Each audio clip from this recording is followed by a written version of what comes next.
Hey everybody, got a little bit of a different kind of video for you today. We're going to be going over Call to Arms patch 9 as it has a lot of combat balance changes as well as some new abilities. So we're going to be showcasing those new abilities and going over the balance changes, giving my sort of personal thoughts on them, and then also going over sort of what to expect with them. So let's get right into it. So right at the start, there's some corrupted dungeon changes and other changes. We're just going to skip over these. I'm mostly going to focus on the combat balance changes. The corrupted dungeon changes, really we're going to have to see how it plays out. It's essentially making it so that it's harder for you to run away and reset in fights, which overall I think is probably a good thing for the game, although I guarantee somebody's going to figure out a way to abuse it in the first patch and it will become really annoying until they patch it and make it fixed based on what everybody's using to sort of abuse it. So interesting to see where that goes, but good change overall. I think it's a step in the right direction. Let's move on to the balance changes though. So first off, we have axes. So Rending Rage, which is Q3 on the axes, is getting a little bit of stand time decrease. This is nice. Honestly, it's a step in the right direction again, but compared to Q2, which has no stand time at all, it just feels a lot better to use Q2 than Q3. However, combined with the cooldown between hits going down, it's now a little bit lower, so you get your hits out a little bit faster, meaning you do a little bit more damage. The damage is definitely higher than Q2, it just has this sort of like annoying stand time, so it's not going to feel as good to use, I think, but it is higher damage, so very strong ability. I think it's generally going to be used over Q2 depending on the situation, whether you want mobility or a little bit more damage, but in my opinion, I think Q3 is a little bit better than Q2, especially with these changes. Next, we have a change to Adrenaline Boost.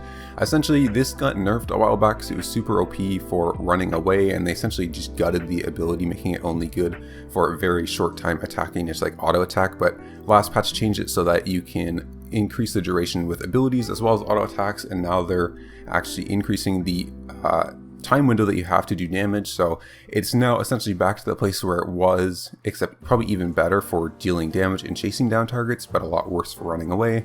So generally speaking, I think another good change, makes it harder to run away and easier to fight. So a change in the right direction. This ability is going to be very, very strong though. It's a good damage amp, it's good move speed, and you have a lot of time to increase the duration, so very, very good for running targets down, I think. Next, we have Battle Rush. This was the ability that targeted a single target. It's like a single target dash that increases your, increases healing done and decreases healing done depending on if it's an ally or an enemy. So essentially like an anti-heal slash buff heal is now an AoE ground targeted dash. This is an insane change. This makes this ability so much stronger. It actually affects, I checked, up to 25 targets, which means it's insane. The AoE isn't that big, so you're not really going to be hitting 25 targets that often, but having it being a ground targeted dash versus a person targeted dash is a huge change, especially for solo play for axes. It means you now just have like a dagger dash in the open world, essentially just a good solid mobility. It's fairly long distance, I think it's like 11 meters, and it's only like a 20-second cooldown, so fairly good just general mobility option, and then it also comes with the added effect of having the anti-heal and the healing buff, so we could even maybe see this in like ZVCs and stuff, just as a really strong axe ability. I'm very surprised they made this change. It makes the ability quite strong. It wasn't really used too much before, but still very strong. Now let's move on to the new ability for the Scythe. So you can see it on screen here. This is what it looks like. Essentially, it looks the exact same, but now it executes on the second hit. So there's two really things that I want to mention with this ability. Great change, but it has some issues. So first, in terms of design wise, in terms of it being like ignoring balance for a second, the Scythe being an execute I think is so cool. Design wise, very smart choice. It just feels nice, it looks nice. You know, the Scythe is the quintessential like Grim Reaper execute, so having an execute on this ability in the game, very cool. Balance wise though, I'm very worried about this ability. It could become very OP very quickly. The thing about an execute is we already have the bloodletter for an execute, and the bloodletter has been top tier forever. Essentially, as soon as it came out, it was top tier until now. Like, it's such a good weapon, and some of that is because it has mobility on the E, but a lot of it is to do with the execute. So having another execute means this might be just as OP with it, although I think it might actually be even better.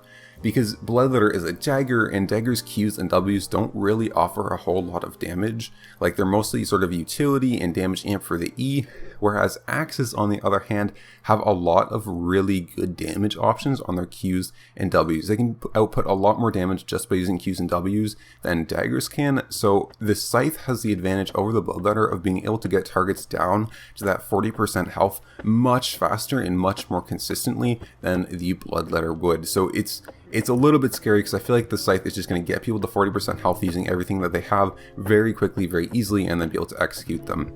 The execute damage is very slightly less. The big change on the execute compared to the Bloodletter is that the Bloodletter has 75% resilience penetration, I think is what it's called, or armor penetration, and the Scythe only has 40%, so it's going to do a little bit worse against like tanks and leather. So plate and leather, it's going to be doing a little bit less damage, but against cloth is essentially doing the same damage as the Bloodletter, not even counting this first portion of the E, which also does damage. So overall, it's more damage than the Bloodletter, assuming you get the execute under 40% health. But very, very strong. I think this is borderline going to be OP.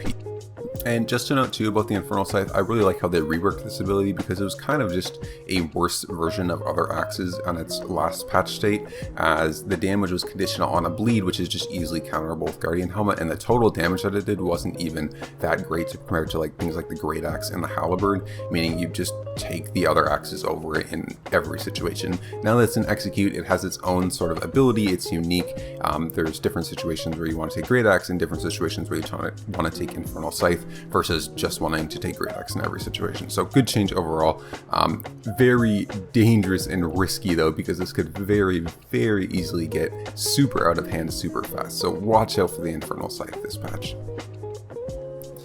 Moving on to daggers now. First change we have is Deadly Swipe, which is Q2. It's a little dash, essentially increasing its energy cost and then also energy regain on hit. This is a really big change actually. Really important energy is now also regained when hitting mobs, no longer limited to enemy players. Essentially Q2 is sort of stupid because you can just spam it for mobility, which makes it really broken honestly. Making the energy cost higher makes it a lot worse to spam for mobility because it will run out of energy very fast. So that's a very good change, but doing so makes it very hard for PVM because then you're going to run out of energy for your AoE, so making it regain when hitting mobs as well essentially fixes that problem. Overall, this is just a very, very good change to Deadly Swipe. It's a step in the right direction for sure. Moving on, we have Forbidden Stab, another reworked ability. Essentially, this went from just, it used to lower the healing received and healing cast of the target you cast it on. Now, instead, the target won't be able to receive any healing for 1.5 seconds. So essentially it's 100% you can't receive any healing for 1.5 seconds when you get hit by this ability, and it also interrupts spellcasting as a nice side effect. This is similar to the Scythe where, cool, it's like a new mechanic, but this could very, very easily be broken. It could also be useless. We'll have to see, but I think it might be completely broken.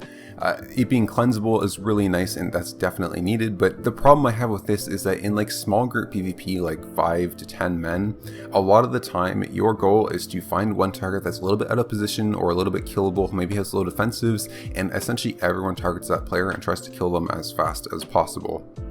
This ability, if it goes on the target, will make it so that one of the main ways of saving that target and keeping them up in the current meta is just your healers spam healing that target, and this is going to make that so you can't do that anymore. If the target is the healer themselves, they can't even heal themselves, so that's really rough. It's going to make it so that like in 1.5 seconds you can easily die in that scale of PvP. Like that's a very long time to not have healing. So if anything, you know, I can see this ability being completely OP in this sort of like small scale content, which might actually raise the importance of having arcanes in your group, things that have cleanses and shields and other ways to save targets other than just healing, because right now the meta is very, very healing reliant. So I think we might start to see a little bit more utility if this spell gets used a lot and becomes super meta for that sort of content. So overall, interesting change, dangerous change, but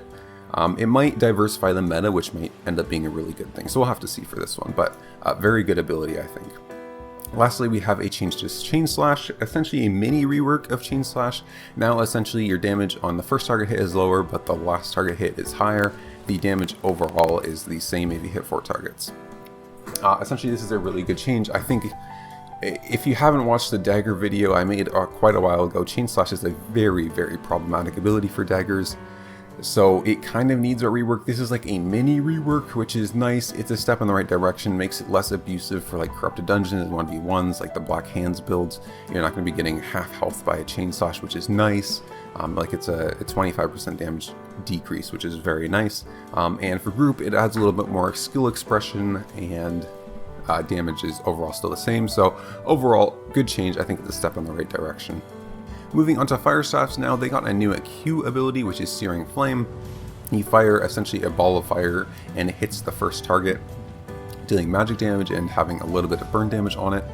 As you hit targets, you gain stacks of Searing Flame, and at 3, your next one essentially deals double damage. So this is a great ability. This is definitely what Fires needed, was another Q ability to go in between their single target focus one that was a channeled ability with 0 cooldown and their AoE that had a cooldown. It's sort of like right in the middle of there between not being like a single target exclusive Q and not being like an AoE exclusive Q. It's nicely right in the middle. One thing to note about this ability is its range is extremely long. It's 20 meters, which is like essentially the same as all the other long range abilities. 20 or 25 meters is the longest range you're going to see in Albion, so it's very long range. I think this ability is going to be very strong. Definitely one of the super solid Q options. It's going to allow Fires to kite a lot more effectively in things like corrupted dungeons, because before they really only had the AoE Q for kiting, and that's pretty easily dodgeable and you can get out of it fairly quickly. This fires very fast, it's very long range, and damage is good, so I think it's going to make Fires extremely difficult to kill when they're kiting. It might make Fires borderline OP in things like 1v1s, to be honest. So overall, with this Fire Staff change, the Searing Flame, I think it's a nice design change. Fires needed some Q like this that wasn't making them stuck sitting in place firing at a single target, and something that wasn't just like you throw something on the ground and then do nothing for 4 seconds. That being said, I think this ability might be a little bit too OP design-wise when it comes to like the kiting ability with Firewall and things like that in corrupted dungeons and other sort of instanced areas where there's like choke points and stuff. It's going to be very, very difficult to get on top of a Fire Staff. Moving on, we have a small Frost Staff change. The Glacial Staff is getting just a very slight change. Essentially, you can now choose which way it fires after you cast it. So you can cast it like back towards yourself, for example, if you wanted to. The cast range is increasing, but the total distance traveled is decreasing. So essentially, it travels the same distance. It just spawns farther away from you for some reason. I'm not really sure why they did that. And the damage has gone up quite significantly. That's like a 20% damage increase. That being said, Glacial Staff just conceptually is a bad weapon to use for PvP, and for PvM, since it moves, it's just awkward. I honestly don't really know what's up with Glacial Staff. I don't think anyone's ever really going to use it unless it gets a rework that's a little bit heavier than this, because just conceptually the weapon is very, very difficult to get value out of compared to other frosts like Permafrost, just like an instant stun, a lot of damage, very easy to use. You know, One-Handed Frost, same thing. Even like the Ice Ball, the Hoarfrost is a lot easier to use and more efficient than something like this. So a very difficult weapon to use. If you have a lot of CC, it can be good damage. It is a lot of damage if they sit in it, but no one's going to sit in it, and it moves super slow. So I don't know, not a great ability. Gets a buff, which is nice, but overall it's not really going to change anything. Moving on to maces, just a very small change for maces. The Oath Keepers, which are the Avalonian maces, have doubled their max affected allies for their buff. This is actually a pretty significant change when it comes to ZVZ meta, although not much else, as Oath Keepers kind of give you everything you want in a ZVZ. They're very, very strong ZVZ ability. The problem that they had is that they only affected 10 people, so you couldn't really get it on the priority targets that you wanted to get it on. Now it affects essentially your entire party, which means it's probably going to be quite a strong ability in ZVZs. I'm guessing you're going to see at least one Oath Keepers in every Zerg you face now. Very, very strong ability for those large scale fights. Moving on to Nature Staves, again, a very small change for Nature Staves. The Rampant Staff's E, Spirit Animal, is going down from a 45-second cooldown to a 30-second cooldown. This is a very needed change, very outdated, honestly. No E ability in Albion should have more than a 30-second cooldown, generally speaking. It just doesn't really fit with the game. Pretty much everything is capped out at 30 seconds, so there's no reason for something to have a 45-second. It just doesn't really make sense. Moving on, we have finally reached the sword changes. These are the big changes. Swords are coming back. They got some big buffs this patch. So let's start with just the Q stacks. Heroic Charge used to be 12%, it's going back to 12%. It was 12% at one point. It was super OP because swords were super strong, and so they nerfed it to 9% and they're bringing it back to 12%. This may not look like a huge change, but it is. That is a 33% increase per stack, goes from 9% to 12% with a total of 9% move speed change. That's like having a 4th stack right now, or last patch. Incredibly strong. That's a lot of move speed. Move speed is super important in Albion, especially in like open world. So this is just huge. Like, they get so much move speed, and the attack speed's nice too, but honestly it's mostly the move speed. Super strong. 36% at 3 stacks is incredibly strong. Moving on, Interrupt is getting a very slight buff. This is essentially meaningless. It's nice, but no one really uses Interrupt. Interrupt is really only used in like 1v1s in corrupted dungeons when you're against a very specific build that you need something to interrupt, which isn't really going to change if it gets used or not. It's just going to be used in the same situation. So nice little buff for that, but it doesn't really matter. Hamstring though.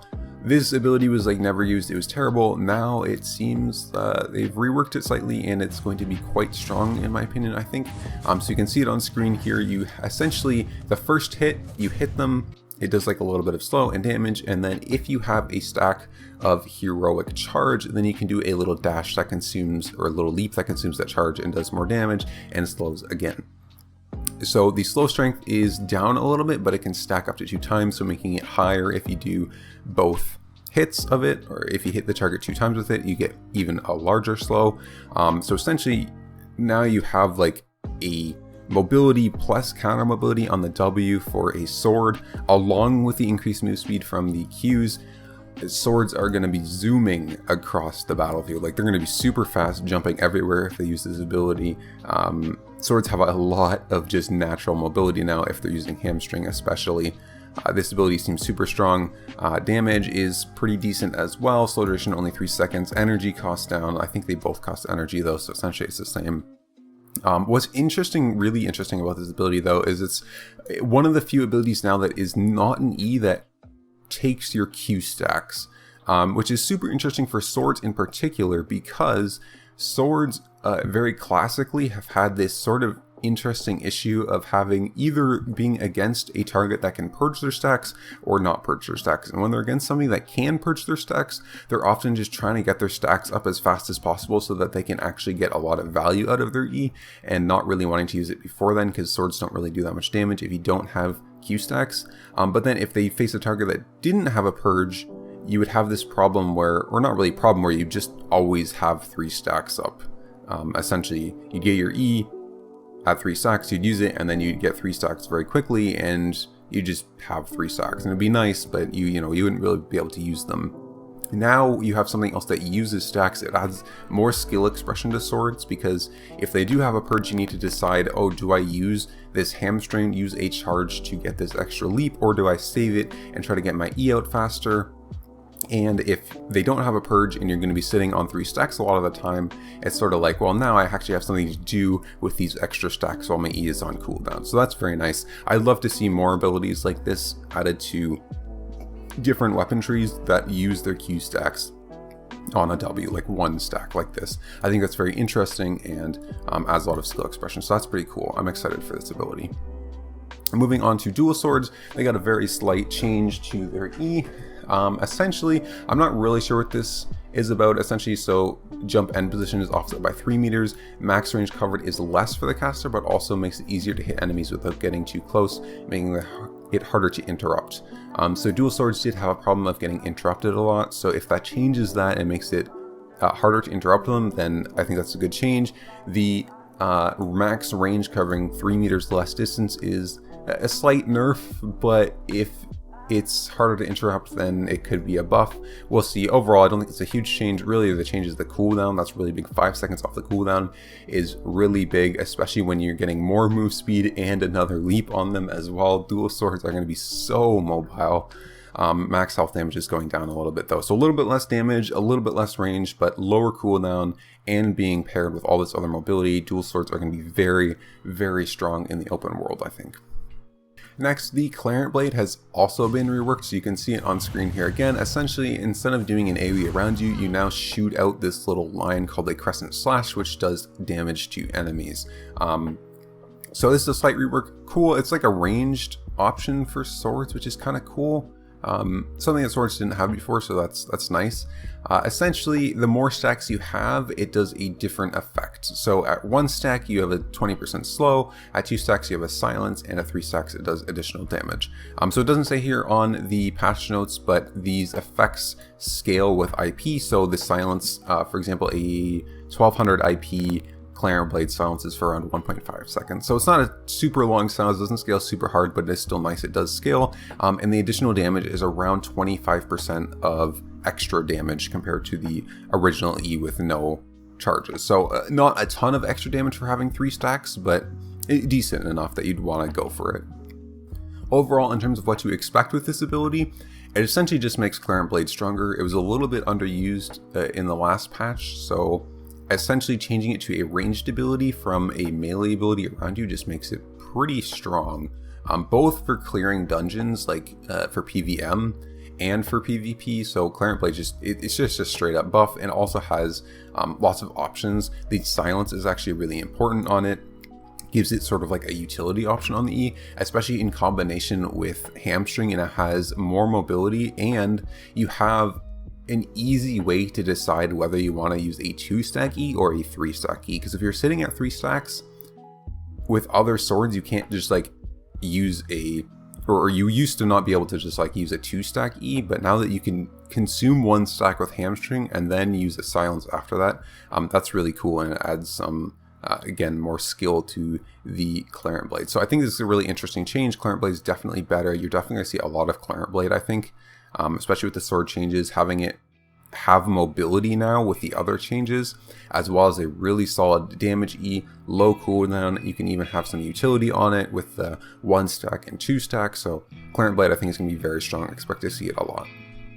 Lastly, the Kingmaker, the Avalonian sword, also got changed. Widen the hitbox of the smash to make the fall more reliable. That's nice. Bigger AoE is super nice, as well as lowering the cooldown to 20 seconds. The Kingmaker is in sort of like an awkward spot as a sword because it's not as good as the Claymores for 1v1 because it does similar damage, but doesn't have like that mobility, and it's not as good as like the Galas for like the super large fights because it does similar damage to Galas, but doesn't have that percent health, and also doesn't hit as many targets, making the AoE escalation less. So it's really only can be used in like the mid to small scale fights, which is sort of just outshined by a lot of other things in the meta. But now that its cooldown is down to 20 seconds and it has a bigger AoE, we might actually start seeing a lot of Kingmakers in the small scale. It could be super powerful because the damage is one of the highest damage E's in the game. It's it slams you super hard, and the cooldown going down to 20 seconds is actually super important.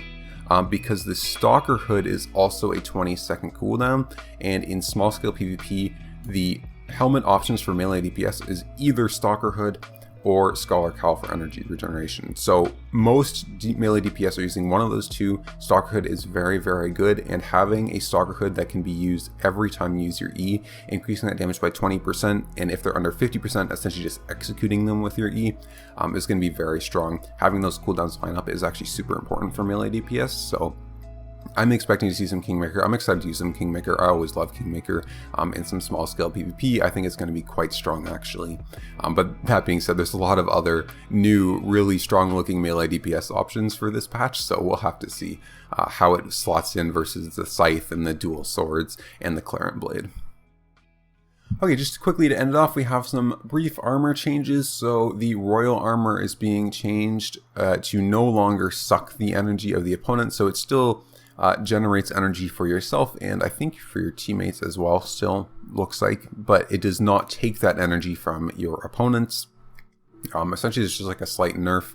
I don't think it's essentially going to make it less oppressive in like the GVG metas, the CGGs, 10v10s, or sorry, 20v20s and 5v5s, as well as some small scale. It was just like the go-to option for a lot of melee DPS, so it's going to make it a little bit less oppressive. I still think it's going to be used by a lot of people, but not like everybody now.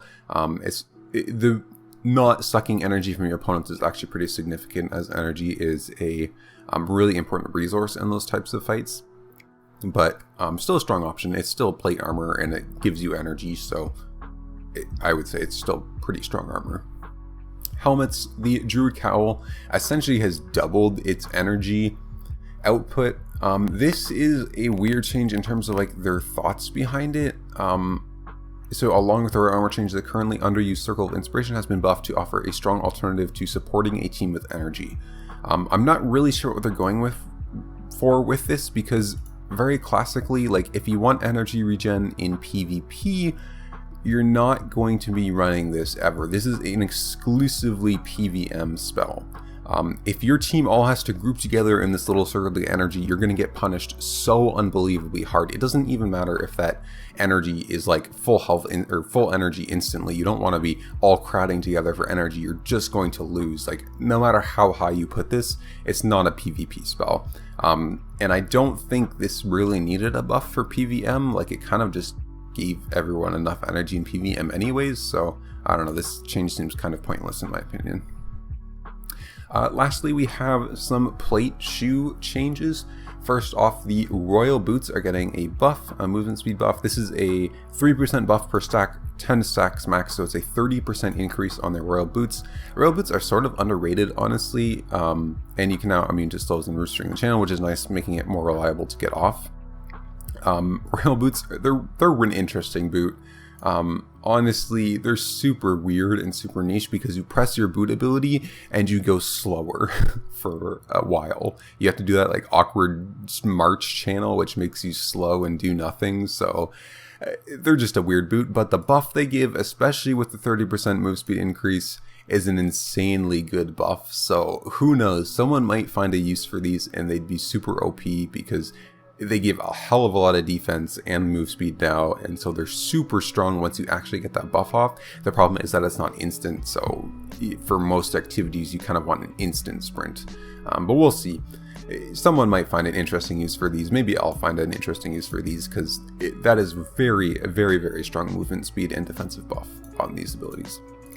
Graveyard Boots going up in duration 1 second. It's nice. 5 seconds was a little bit short. Doesn't really change anything though, honestly. The only people to use Graveyard Boots are people that have other move speed abilities that they couple with it to give them CC immunity and move pretty fast. So this is sort of like a nice change for them, but it's not going to make any other builds use Graveyard Boots because their move speed is just too low. Lastly, Boots of Valor cooldown down to 20 seconds. That's very short for a boot ability. Boots of Valor are super strong and super underused. It's an incredibly strong ability. That being said, it's a very difficult ability to use correctly, and so that's why I think we rarely see Boots of Valor. Going down to 20 seconds, I'm interested to see if this gets them enough attention to make people realize just how strong they are. You move so fast when you get hit with CC when you have Boots of Valor active, and then you just move through all the other CC without a care in the world. Very strong boots, especially in large scale stuff. So I'm honestly surprised we don't see them more, and I think this change might shed some light on them and make people realize just how strong they are. So interesting change. On the plate boots here, I think these are all good changes. Okay, let's do a quick recap, as that's the end of the patch notes. There's some bug fixes, but nothing too crazy here in the bug fixes. So in terms of combat balance changes, axes, all good changes, I think. Making essentially just giving axes a hell of a lot of strong abilities. All of these just got buffed to being strong abilities, and then Scythe is definitely a problematic rework. This is probably going to be overpowered. Daggers, good changes all around, I think. Forbidden Stab, again, a little bit risky. It could be completely broken and kill some metas, but we'll see. Fire Staffs, another ability, a good change in terms of design. I think it's something that Fire Staffs needed, but very dangerous. Again, it feels like it gives fires way too much kiting ability, so it's a little bit scary. Frost Stabs, essentially meaningless change. Oathkeeper's nice ZVZ buff for that. Much needed change on Nature Stabs. Swords, just massive buffs across the board to mobility. They're going to be zooming across the battlefield. Clarent Blade is really strong now. Kingmaker slight buff. Dual Sword slight buff. And then just everything else has more mobility. Armors, just some small changes, nothing too big here. Some buffs to some plate stuff on boots that wasn't super used. Overall, I think this patch is good. It's in the right direction. There's a lot of good changes, a lot of buffs to weapons and stuff that was a little bit weak. However, I do have one sort of like larger picture problem with this patch, and honestly a lot of patches, in that in the large scale of things, it feels like each weapon class is sort of slowly melding together and losing their individual identities. Let me give you an example. Like Daggers used to have, dash used to be like their go-to ability in open worlds. It was just like a ground targeted dash. No other class really had an ability like that and allowed them to out mobility things in the open world before it got gutted to the ground. Nobody uses dash now. But anyways, now essentially you can see axes have a ground targeted dash, mid-range dash. Swords now have a jump, essentially the exact same things. So now daggers, swords, and axes essentially have a W that does very similar things. It's like a mid-range dash that's ground targeted. Like they're sort of melding together, right? Like weapons seem to be sort of losing their identity. So in terms of like patch to patch changes, like they make sense buffing the weak things and giving them cool new abilities, but it feels like overall the weapons are sort of just melding together into losing some of their identities. That worries me a little bit, but overall I'd say I'm happy with this patch. So thanks for watching. If you liked this sort of content, I'm happy to do these on sort of every new huge balanced patch that comes out like these, as I find them really interesting. So if you liked it, make sure to give a like, and if you want to see more of this stuff, let me know in the comments.